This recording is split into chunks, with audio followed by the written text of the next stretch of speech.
Olá, boa noite. Veja no Brasil TV desta segunda-feira, dia 6 de setembro. Salvador registra o 38º caso de explosão numa agência bancária este ano. A ação dos bandidos foi de madrugada no Recôncavo Baiano. No Ceará, um incêndio atingiu 2 andares do prédio do Tribunal de Justiça do Estado. O alto poder de transmissão da variante Delta, que já é responsável por mais da metade dos casos de Covid registrados em todo o país. E ainda, o primeiro fim de semana de reabertura dos teatros municipais de Belo Horizonte, depois de 1 ano e meio fechados. Agora, no Brasil TV.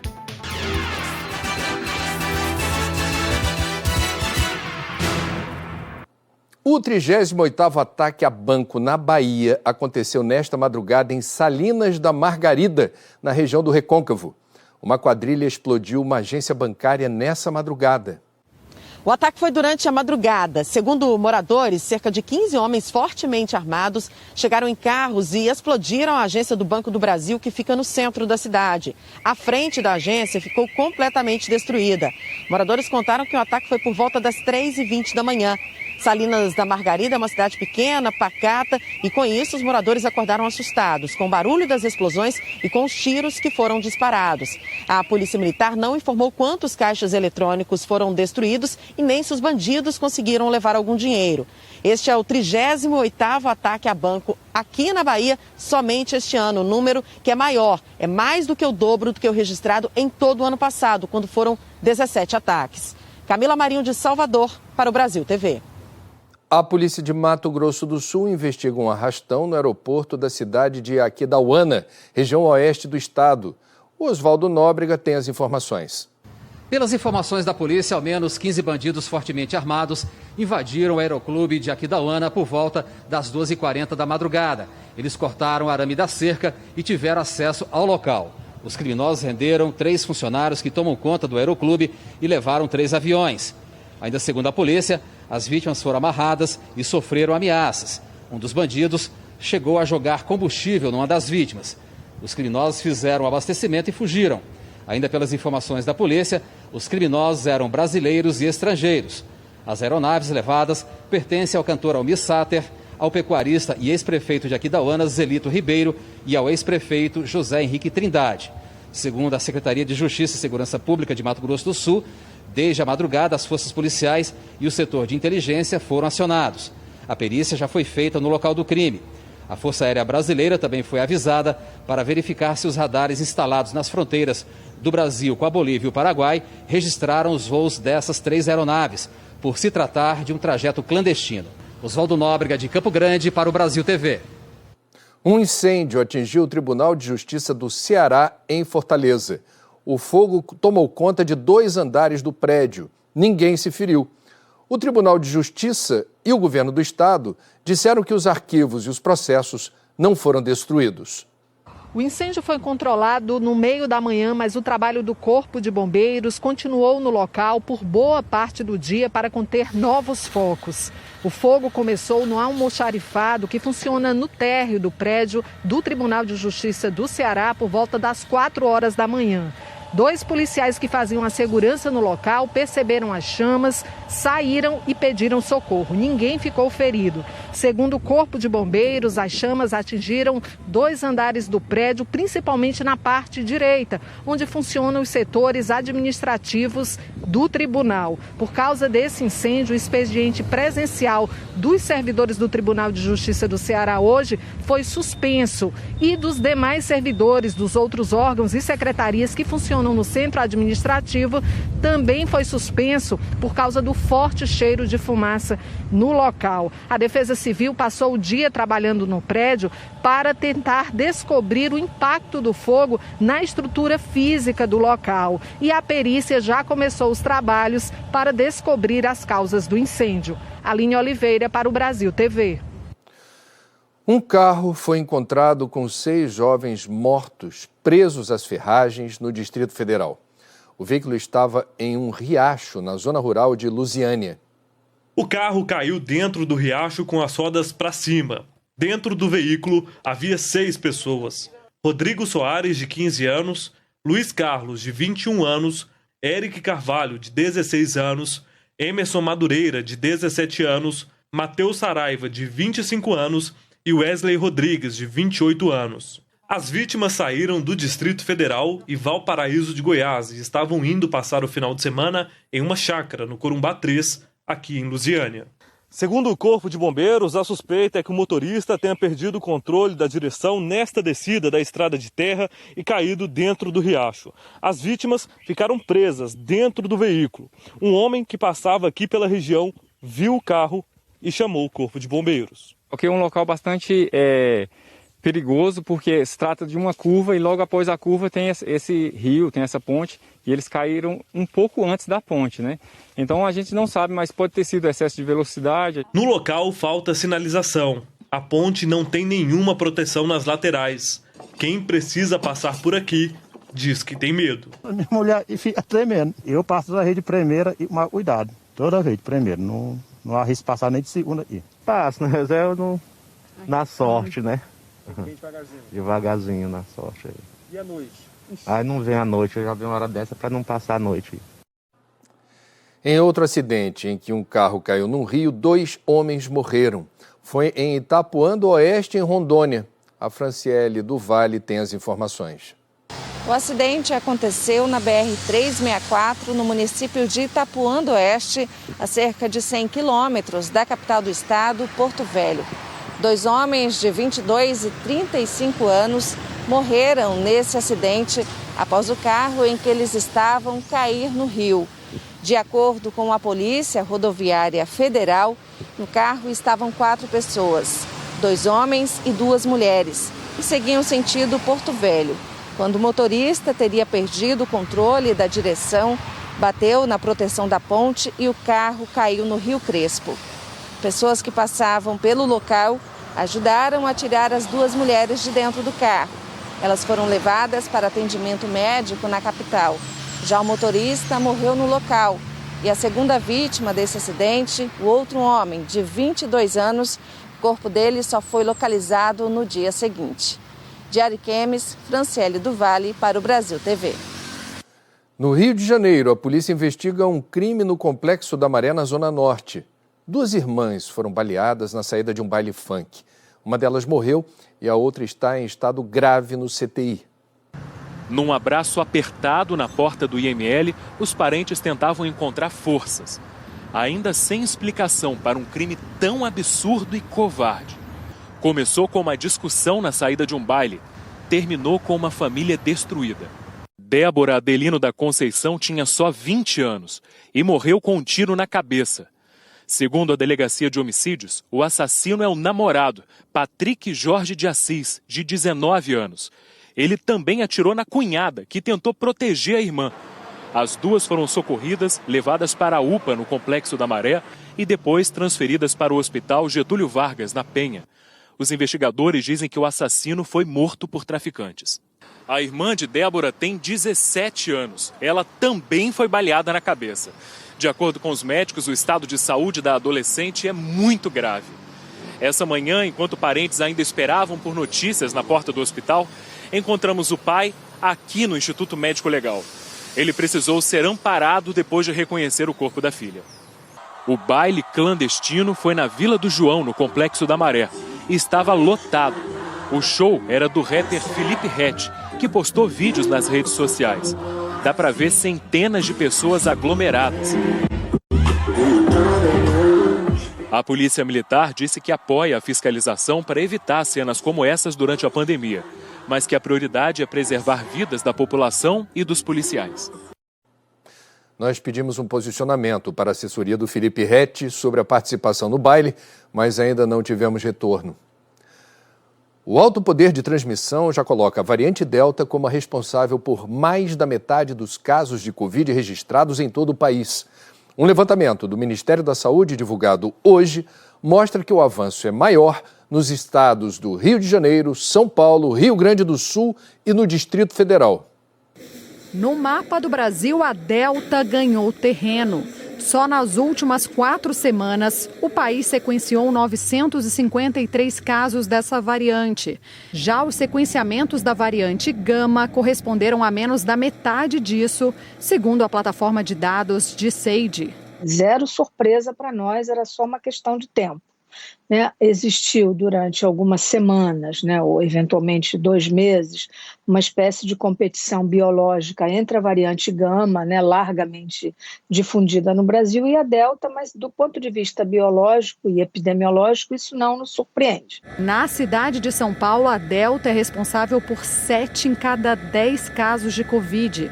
Na do Rio de Janeiro, já representa 86%. Em Minas Gerais, responde por 236 casos e 5 mortes. Pernambuco confirmou até agora 14 casos da Delta. E Rondônia divulgou hoje o registro dos primeiros 6 casos no estado.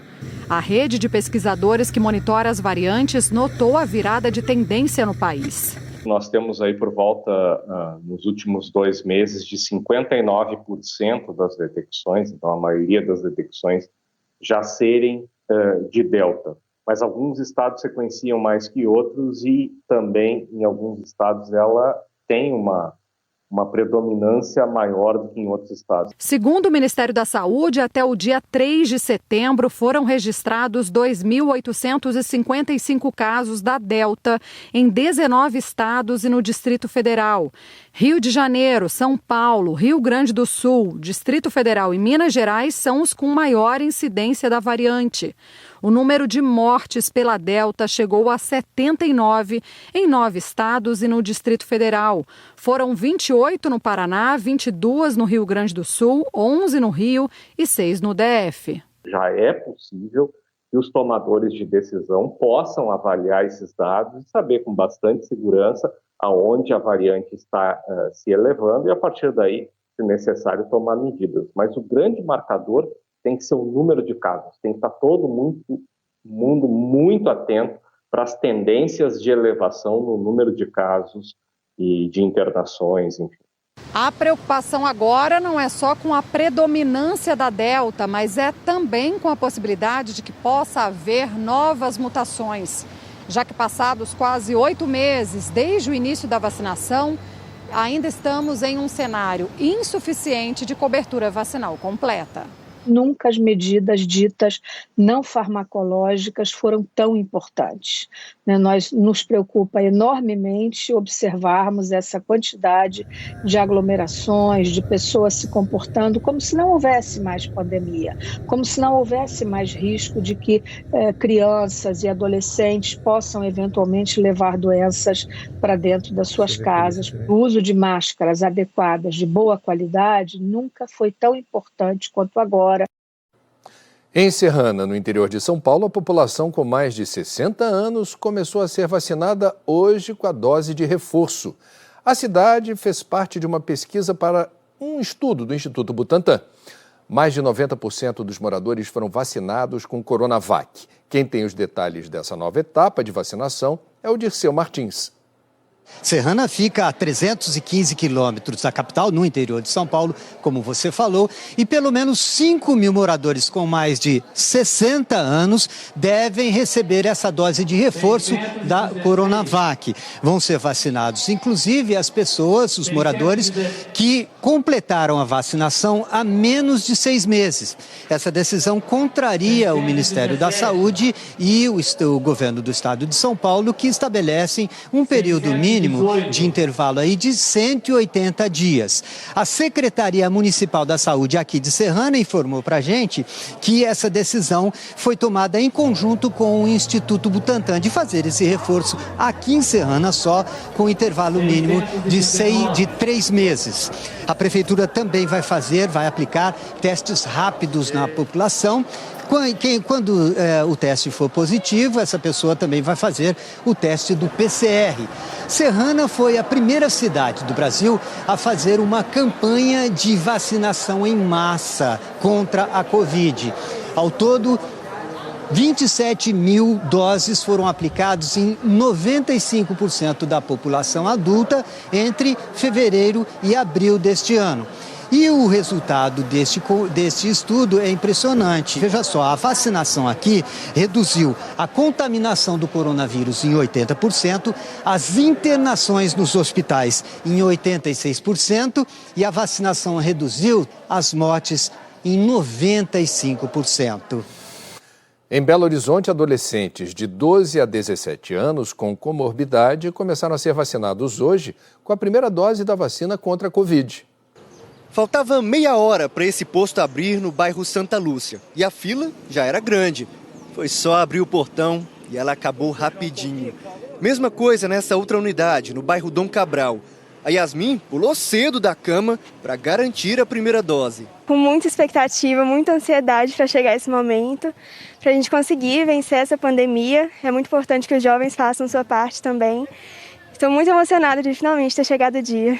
Nessa etapa, podem se vacinar adolescentes de 12 a 17 anos com alguma comorbidade ou deficiência permanente. Adolescentes grávidas ou que deram à luz recentemente também podem se vacinar. Detalhe importante, além de comprovar que é morador de BH, quem tem de 12 a 15 anos precisa estar acompanhado dos pais. Para vacinar adolescentes nesse grupo, primeiro a Prefeitura de Belo Horizonte fez um cadastro. Ele terminou no dia 2 de setembro com 5.520 registros. E para que todos possam se vacinar com tranquilidade, o cronograma foi dividido em 2 dias, hoje e a próxima quarta-feira. Quase que o Pedro e o Davi perderam a chance. O cadastro deles não foi concluído a tempo. Deixamos fazer de última hora o cadastro, né? Já era quase meia-noite e não recebi o comprovante do cadastro dos meninos. Aí nós tentávamos vacinar aqui, nós não estávamos conseguindo. Aí nós estávamos saindo, graças a Deus ele voltou, o rapaz voltou atrás de nós ali e vai liberar para nós a vacina. Outros pais também foram aos postos, mesmo sem ter feito o cadastro, e conseguiram garantir a vacinação dos filhos. A seguir, Dia de Solidariedade em Petrolina, no sertão de Pernambuco. Mais de 2.000 cestas básicas foram distribuídas para ONGs e instituições da cidade.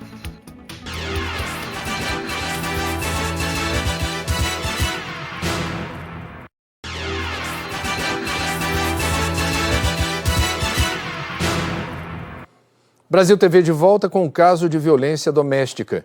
O vereador Diogo Silveira Castilho, do DEM de Dourados, no Mato Grosso do Sul, foi preso em flagrante pela Polícia Militar por agredir a noiva, de 27 anos. O Gessé Lopes tem as informações. De acordo com as informações da polícia, o vereador Diogo Castilho, do DEM, foi preso depois de agredir e ameaçar a noiva, de 27 anos, no sábado à noite. A prisão em flagrante do vereador foi revertida em prisão preventiva e ontem à tarde ele foi levado para a Penitenciária Estadual de Dourados. Segundo a polícia, o casal passou o fim de semana na casa de amigos e, ao retornar, houve uma discussão quando o suspeito teria pego a noiva pelos braços e a jogado na cama. Ainda teria tentado asfixiar a vítima, que disse que iria denunciá-lo se continuasse com as agressões. A vítima então procurou a delegacia e o caso foi registrado como violência doméstica. O advogado de defesa do vereador disse que vai entrar amanhã com habeas corpus. O presidente da Câmara de Vereadores de Dourados, Laudir Munareto, informou que uma comissão será montada para saber quais medidas serão tomadas. Mato Grosso do Sul lidera o comércio de cigarro contrabandeado no país. E pela proximidade com Paraguai e Bolívia, o estado é rota usada por traficantes para o transporte do produto contrabandeado. Mas do ano passado para cá, a Secretaria de Justiça e Segurança Pública do estado diz que houve uma redução de mais de 20% nas apreensões de cigarro ilegal. Aqui em Mato Grosso do Sul, de janeiro a julho de 2021, as forças de segurança já apreenderam mais de 1 milhão de pacotes de cigarros contrabandeados do Paraguai. Agora, apesar desse grande volume, houve uma redução de 20% se a gente comparar com o mesmo período do ano passado. Para a polícia e para os especialistas, os contrabandistas estão mudando as estratégias. Além disso, o cigarro contrabandeado do Paraguai, que é negociado em dólar, tem ficado mais caro para os brasileiros. Com a alta do dólar, esse produto chegou a um preço muito parecido do produto brasileiro. Ele ainda é mais barato, mas esta diferença de preço não remunera toda a cadeia criminal envolvida nesse contrabando, ou seja, de olheiros, de carregadores, de transportadores, de financistas, de a cadeia de corrupção que infelizmente existe nesse crime. Para o Departamento de Operações de Fronteira da Polícia Militar, uma das explicações também pode ser uma possível mudança de rota dos contrabandistas. Nós temos alguns dados que já apontam outros pontos de entrada pelo Brasil do cigarro contrabandeado do Paraguai. Eles continuam entrando pelo Mato Grosso do Sul, eles continuam entrando pelo Paraná, mas também há informações de outros pontos de entrada do produto. As rotas estão mais ampliadas, existem outras rotas para a introdução desse produto. Apesar da redução nas apreensões, o Brasil ainda é o país que mais consome cigarros paraguaios do mundo. Prejuízo para a saúde e para os cofres públicos. Estudos recentes apontam que cerca de 173 mil empregos são retirados da economia ano, em virtude desse contrabando, bem como uma redução de 6 bilhões de reais no PIB, o que representa uma arrecadação fiscal com um impacto de cerca de 1,3 bi ano. Morreu hoje, aos 76 anos, o pianista João Carlos de Assis Brasil. Músico conhecido em todo o mundo e considerado uma lenda do piano brasileiro, João Carlos teve um infarto na última sexta-feira e estava internado desde então. Ele era morador de Niterói, na região metropolitana do Rio, desde o fim do ano passado. O músico estudou piano clássico desde a infância e ganhou vários prêmios internacionais, além de ter sido professor do Conservatório Brasileiro de Música, do Conservatório de Niterói e da Escola de Música Vila Lobos. João Carlos Assis Brasil era irmão gêmeo do saxofonista Vitor Assis Brasil, um dos maiores nomes do jazz no país, que morreu em 1981. Os teatros municipais de Belo Horizonte, Francisco Nunes e Raul Belém Machado, voltaram a receber público nesse fim de semana. E nesta semana vai reabrir também o Teatro Marília. A Camila Falabella conta pra gente como está sendo essa retomada. Essa retomada, como você disse, começou no fim de semana, já aconteceu em alguns teatros municipais e agora tem algumas mudanças. Tem a venda online de ingressos, não só em função da pandemia, mas também como uma forma de modernizar a cultura aqui em BH. Também tem algumas medidas de segurança para que evite a disseminação do coronavírus. São elas a saída escalonada do público, a capacidade reduzida da plateia e o não contato físico com artistas. O Teatro do Francisco Nunes já retomou as atividades no último fim de semana e a novidade é que essa semana o Teatro Marília volta a receber o público com a peça A Porta e o Vestido nos dias 8, 9 e 10, sempre às 20 horas. Dia de solidariedade em Petrolina. Mais de 2.000 cestas básicas foram entregues a ONGs e instituições atuantes no município. A ação foi realizada pelo Instituto Nordeste Cidadania, o INEC, em parceria com o Transforma Petrolina. A fila de veículos estava grande. Lá no meio estava o carro do abrigo Casa de Vó, instituição que hoje atende 38 pessoas com idades entre 60 e 104 anos de idade. A coordenadora Luzineide estava ansiosa para receber a doação. Essas cestas estão chegando exatamente em boa hora, porque nossa despensa já estava praticamente vazia. Esses dias já tivemos que comprar alimentos para os nossos idosos. Foram 2.000 cestas básicas distribuídas durante a manhã no esquema de drive-thru. O caminhão saiu de Minas Gerais. Os alimentos foram captados pelo Instituto Nordeste Cidadania, uma organização de sociedade civil que tem foco no desenvolvimento de comunidades desta região do Brasil. São doações de diversas empresas e de pessoas da sociedade civil. E o Comitê de Ação da Cidadania faz essa distribuição em todo o Brasil desde o mês de fevereiro, através de uma ação do Brasil Sem Fome. E as doações vão ajudar muitas famílias. 18 instituições que atendem idosos, crianças, dependentes químicos e comunidades em situação de risco receberam as cestas básicas. O esquema da distribuição foi organizado pelo Transforma Petrolina, que foi escolhido pelo INEC por causa do trabalho que vem realizando no município. A gente conseguiu, através da visibilidade do programa, o INEC chegou até a gente, que é um OCIP, né?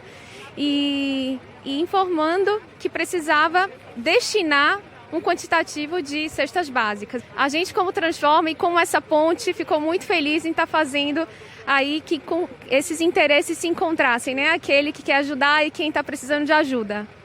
A animação dos voluntários da ONG Ajudar ao carregar o carro deixava isso bem claro. A instituição, que atende cerca de 50 pessoas em tratamento de dependência química, estava precisando muito dessa doação. As cestas chegaram no momento ideal. Nesse momento de pandemia, nossas doações elas caíram cerca de 90%. E essas cestas elas vêm fazer toda a diferença no trabalho de recuperação de dependentes químicos.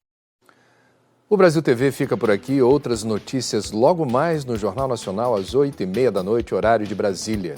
Uma ótima noite para você e até amanhã.